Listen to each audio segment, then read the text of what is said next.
Pinayuhan ni Pangulong Rodrigo Duterte ang Armed Forces of the Philippines na huwag hahayaang manaig ang teroristang grupo na Islamic State of Iraq and Syria o ISIS. Inatasan ng Pangulo ang AFP na gawin ang kanilang tungkulin na tiyakin ang kaligtasan ng bansa. Nagbabalik si Rocky Ignacio.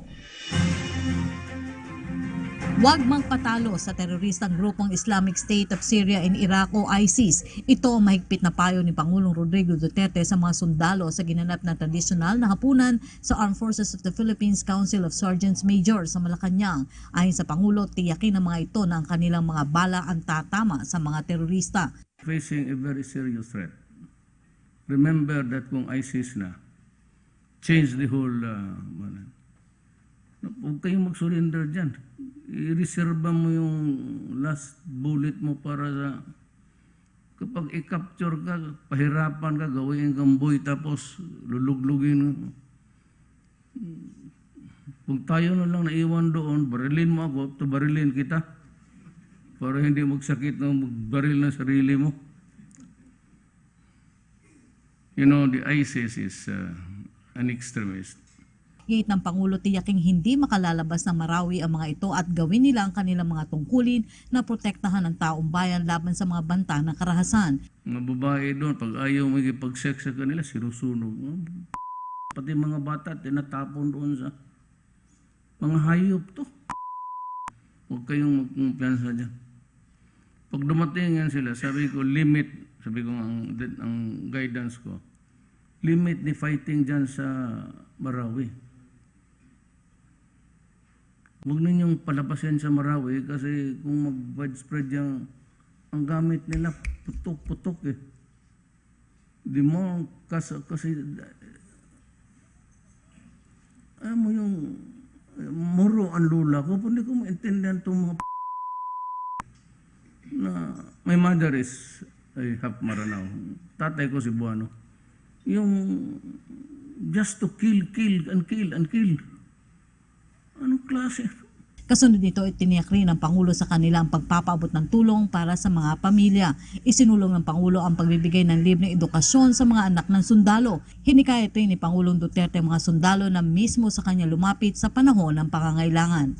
Ako immediate, ang tingin ko dyan is medisina, eskwela ng bata. Kasi masakit sa tao na magpagod siya, no? You know, he dies for this country.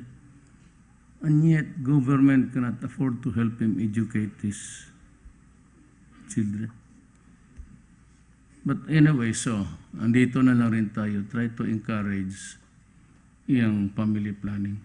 Sabihin mo sa mga... Kaya nakita mo yan nila ni General Anyo, pati ni Secretary Salurina. Pag magpunta ko ng ospital, magpin ako ng medal, sabihin ko, ilang anak ko? 4. Dandahan ka lang bata kasi ang iwan eh. Kaya yung magsabi may so, andyan si Delpino, ilang anak mo? 5, sir. Pag naman sa ospital, umuwi ka na, huwag ka na magsundalo. Marami mong iwanan. Sabi mo, totoo. Sinasabi ko, huwag ka na magsundalo paglabas mo, umalis ka na. Yan lang kita ng trabaho. And of course, I hope it does not happen. But you know, the imponderables of life is something which we cannot really project. Ito ang sinasabi ko. Pag ang byuda, automatic talaga yan may trabaho. Anywhere. DILG ang sumasalo niyan. Casual or whatever, basta may trabaho.